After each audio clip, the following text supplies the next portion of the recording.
Hello everyone, good morning. আশা করি তোমরা সবাই খুব ভালো আছো, সুস্থ আছো। আমরাও বেশ ভালো আছি। আজ নতুন আর একটা ভিডিওতে তোমাদের সকলকে অনেক অনেক স্বাগত জানাই। তো বড়দের প্রণাম জানিয়ে আজকের ভিডিওটা শুরু করছি। তো বন্ধুরা, আজকের পর্বে থাকছে বাঙালির ঐতিহ্যবাহী অগ্রহায়ণ মাসের নবান্ন উৎসব। বাঙালির প্রধান কৃষিজ ফসল কাটার সময় এই উৎসবটা পালিত হয়। তো আজকের ভিডিওটা বুঝতেই পারছো কি নিয়ে, তো পুরো ভিডিওটা দেখার অনুরোধ রইল। তো চলো ভিডিওটা দেখতে থাকো, আশা করি তোমাদের ভালো লাগবে। তো স্কিপ না করে পুরো ভিডিওটা দেখার তোমাদের কাছে অনুরোধ রইল। আজকে অগ্রহায়ণ মাসের 22 তারিখ, রবিবার। তো আজকে আমাদের নবান্ন। তো এখন ঘড়িতে সময় হয়েছে সকাল 5:30।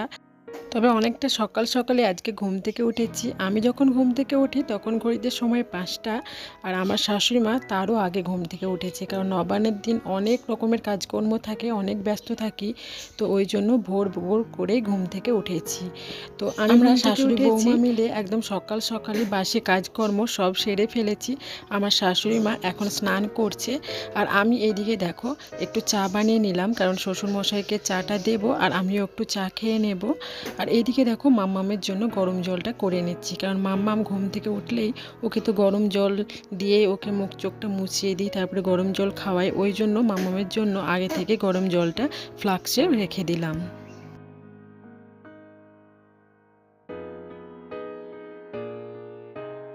আমার শাশুড়ি মা ভোরবেলায় উঠে কাপড় ছেড়ে তরকারিগুলো কেটে রেখেছে, কারণ পরবর্তীকালে আর সময় পাওয়া যাবে না। ওই জন্য যে পদগুলো রান্না হবে সেগুলো কেটে বেছে পরিষ্কার করে যে রেখে দিয়েছে।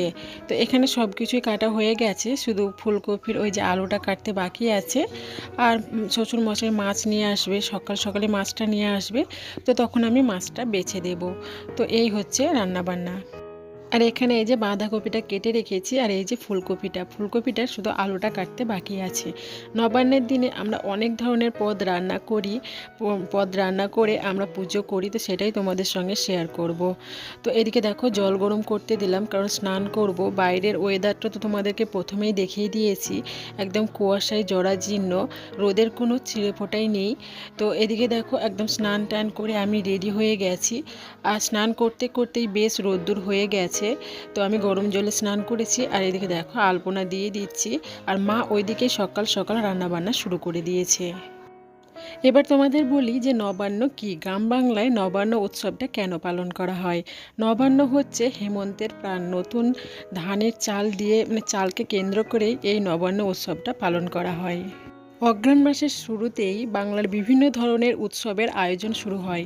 নতুন ধান কাটা আর সেই ধানের প্রথম অন্ন খাওয়াকে কেন্দ্র করেই পালিত হয় নবান্ন উৎসব। আসলে কি বলতো, বা আমাদের বাঙালির 12 মাসে 13 পার্বণ। হেমন্ত এলেই বিগত জোড়া প্রকৃতির ছেয়ে যায় হলুদ এবং সবুজ রঙে, আর সেই শোভা দেখে কৃষকের মন আনন্দে ভেসে ওঠে, কারণ সেই আনন্দের কারণ হচ্ছে তাদের গোলা ভরা ধান ওঠে।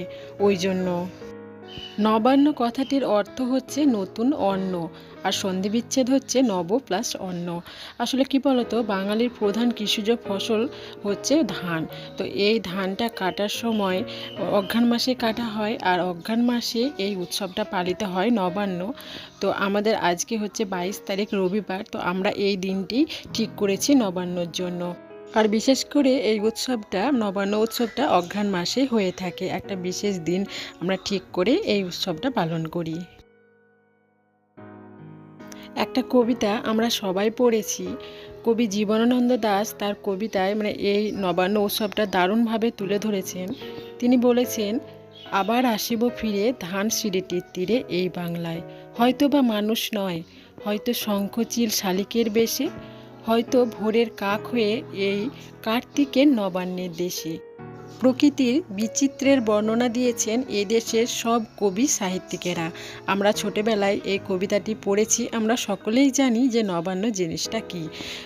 একটু হলেও তোমাদের বোঝাতে পেরেছি যে নবান্ন কি, নবান্ন কেন পালন করা হয়, আর গ্রাম বাংলায় এটা কিভাবে পালন করা হয় সেটাও তোমাদের একটু হলেও আমি বোঝাতে পারলাম। তো ওদিকে রান্না বান্না চলছে, আমি এদিকে নবান্নের জন্য সব কিছু আয়োজন করছি। তো এদিকে দেখো আলপনা দেওয়া হয়ে গেছে আমার, আর এই যে ঠাকুরের বাসন টাসনগুলো ধুয়ে মেজে পরিষ্কার করে আনলাম। এখন আমি পুজোর জন্য ফলগুলো কেটে নেব। তো এখানে একটা বাটিতে আমি জল নিয়েছি, আর এটা হচ্ছে ঠাকুরের বটি। ঠাকুরের ফল কাটার জন্য এই বটিটা আলাদা করে রাখা হয়েছে। তো এই বটিটাতে এখন আমি ফলগুলো কেটে নেব। তো প্রথমে বটিটাকে আমি সুন্দরভাবে ধুয়ে নিলাম, এক এক করে এখন সব ফলমূলগুলো কেটে নেব। তো তোমরা যারা আমার পরিবারে এসেছো, তোমাদের সকলকে জানাই অসংখ্য ধন্যবাদ আমার ভিডিওটি দেখার জন্য। তো আমার এই ছোট্ট ভিডিওটা যদি তোমাদের ভালো লাগে তো অবশ্যই একটা লাইক আর কমেন্ট করে জানিও যে ভিডিওটা কেমন লেগেছে। আর তোমরা যদি নতুন আমার চ্যানেলে হও তাহলে তোমাদের কাছে অনুরোধ, আমার চ্যানেলটি সাবস্ক্রাইব করে পাশে থাকা অল বেল বাটনটা টাচ করে আমার পরিবারের একজন সদস্য হওয়ার। আমার এই ছোট্ট পরিবারকে বড় করার অনেক স্বপ্ন আছে, সেটা তোমাদেরই সম্ভব। তো তোমাদের কাছে একটাই রিকোয়েস্ট, প্লিজ আমার চ্যানেলটি সাবস্ক্রাইব করে আমার বন্ধু হয়ে যাওয়ার।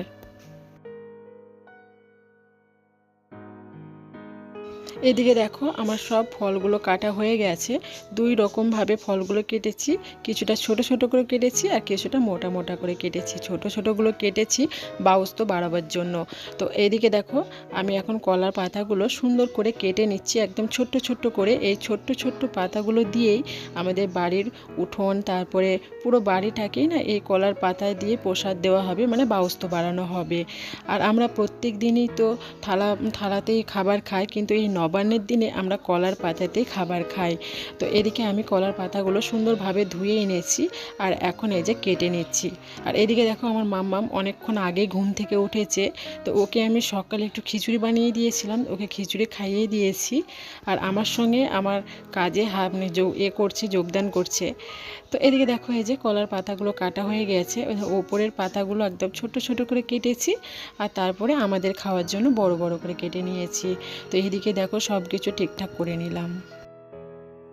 এখন বানাবো খ্যাপা প্রসাদ। তো তার জন্য কি কি নিয়েছি দেখো, এখানে নিয়েছি আদা, তারপরে নিয়েছি পানি ফল, মূলো আর শাকের কুম। এটা দিয়েই না আমরা খ্যাপা প্রসাদ বানাই। তো এটাকে শিলনোড়াতে একটু বেটে নিতে হবে, ঠিক চূর্ণ করে বাটলে হবে না, একটু যেন গোটা গোটা হয়ে থাকে। তো আমি এই যে দেখো একটু বেটে নিয়েছি, মানে থেতো করে নিয়েছি। তো এবার আমি খ্যাপা প্রসাদ বানাবো। তো এখানে দেখো নতুন চালের গুঁড়ি নিয়েছি আর দিয়েছি দুটো কলা, আর ওই বাটাটা দিয়ে দিলাম, আর পরিমাণ মতো চিনি আর দুধ দিয়েই এই খ্যাপা প্রসাদটা বানানো হয়। আর নবান্নের সবথেকে সেরা জিনিস হচ্ছে এই খ্যাপা প্রসাদটা। এটা না খেতেও খুব সুন্দর হয়। এটাতে আমি একটু জল ঠেকাইনি, একদম দুধ দিয়েই এটা তৈরি করেছি। আর এই যে দেখো আমি বানিয়ে নিয়েছি এই প্রসাদটা।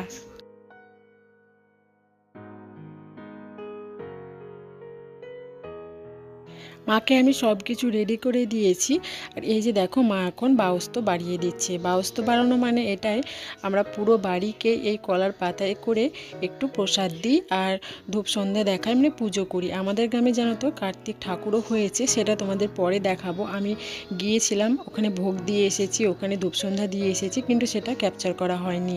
তো এখানে দেখো মা পুরো বাড়িতে উঠোন, আঙিনা, তুলসী মন্দির প্রত্যেকটা ঘরেই, এই যে দেখো এটা রান্নাঘর, এই রান্নাঘরেই এই যে বাউস্ত বাড়ানো হয়ে গেছে।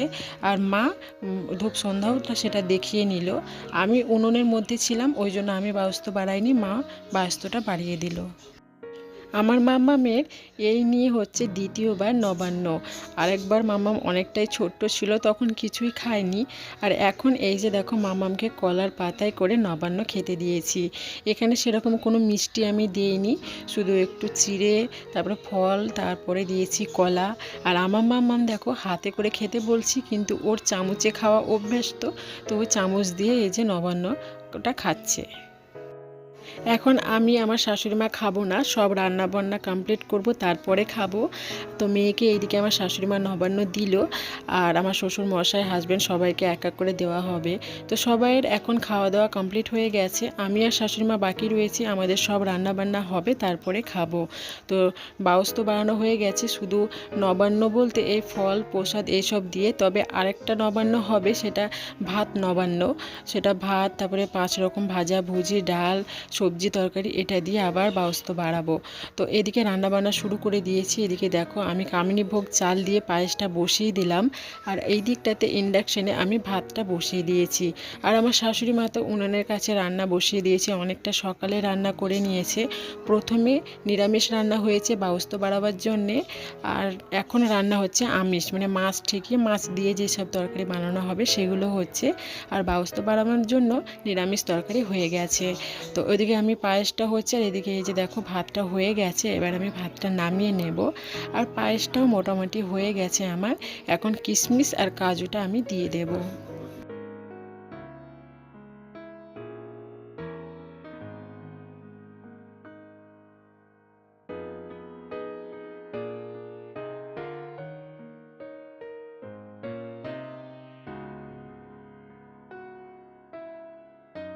পায়েসটা হয়ে গেছে, নামিয়ে নিয়েছি। আর এখন এসেছি উনানের কাছে। এই যে বাঁধাকপির এই ঝালটা করছি মাছের মাথা দিয়ে। আর আমার শাশুড়ি মা ভাত নবান্নটাও এই যে সেরে ফেললো, সেটা আমি ক্যাপচার করতে পারিনি, কারণ নবান্নর দিন অনেকটাই কাজের চাপের মধ্যে থাকি, তো সব কিছু না ক্যাপচার করতে পারিনি। যেটুকু পেরেছি তোমাদের সঙ্গে শেয়ার করলাম। যদি ভালো লাগে তো অবশ্যই কমেন্ট করে জানিও। তো এখন ঘড়িতে সময় সন্ধে 7:30। সারাদিন, মানে সারাদিন বলবো না, একবার এসেছিলাম এখানে ভোগ দিয়ে গেছি, তারপরে আর আসাই হয়নি। এই যে মেয়েকে নিয়ে এখন আসলাম যে একটু ঠাকুর দেখে আসি। আমাদের গ্রামে প্রত্যেক বছরই নবান্নর কার্তিক ঠাকুর হয়, পুজো হয়, খুব ধুমধাম হয়। তো মেয়ে আর আমি এসেছি। মাকে বললাম আসতে, কিন্তু মা একটু শরীরটা খারাপ, কারণ সারাদিন একটু পরিশ্রম হয়েছে। তো মা বললো আমি যাব না, তুমি একটু ঘুরে এসো। তো আমি আর মাম্মাম এসেছি এখন ঠাকুর দেখতে। ওখান থেকে চলে এসেছি। আর মেয়েকে এই যে একটু পায়েস খেতে দিলাম, কারণ দুপুরে ভাত খাওয়ানোর সময় মেয়েকে পায়েসটা দেওয়া হয়নি, একটু গরম ছিল, ওই জন্য ভেবেছিলাম যে পরে দেব। আর আমার মাম্মাম তো পায়েস খেতে অনেক অনেক ভালোবাসে। তো এই যে দেখো মাম্মামকে পায়েস খেতে দিয়েছি। তো কিশমিশ আর কাজু বাদামগুলো হাতে তুলে তুলে খাচ্ছে, আর পায়েসটা চামচে করে খাচ্ছে। আর আমি যে একটু খাইয়ে দেব, আমার কাছে কিছুতেই খেয়ে নেবে না, ও নিজে নিজেই খাবে। তো ওকে আমি নিজে নিজেই খেতে দিয়েছি। তো চলো বন্ধুরা, আজকের মতো এখানেই বিদায় নিচ্ছি। দেখা হবে নেক্সট কোনো একটা ব্লগে। ততক্ষণের জন্য তোমরা সুস্থ থেকো, ভালো থেকো। আর হ্যাঁ, আমার এই ছোট্ট ভিডিওটা যদি তোমাদের ভালো লাগে তো অবশ্যই একটা লাইক করো। তো এই নবান্নর দিনে কী কী করলাম সেটা তোমাদের সঙ্গে শেয়ার করলাম। অবশ্য সব কিছু শেয়ার করতে পারিনি, কারণ নবান্নর দিনে না অনেক কাজ থাকে, তো সব কিছু ক্যাপচার করাটা সম্ভব হয়নি। তারপরে এই আমার সঙ্গে রয়েছে আমার ছোট্ট একটা মেয়ে, তো সব কিছু না আমি সামলাতে পারিনি। তো তবে তোমাদের সঙ্গে চেষ্টা করলাম একটু সব কিছুই দেখানোর। তো আরও অনেক অনেক কিছুই তোমাদের সঙ্গে শেয়ার করিনি, তো ওই যে বললাম পারিনি। তো আমার এই ভিডিওটা তোমাদের কেমন লেগেছে অবশ্যই কমেন্টে জানিও। তো চলো টাটা, সবাই ভালো থেকো, সুস্থ থেকো, সাবধানে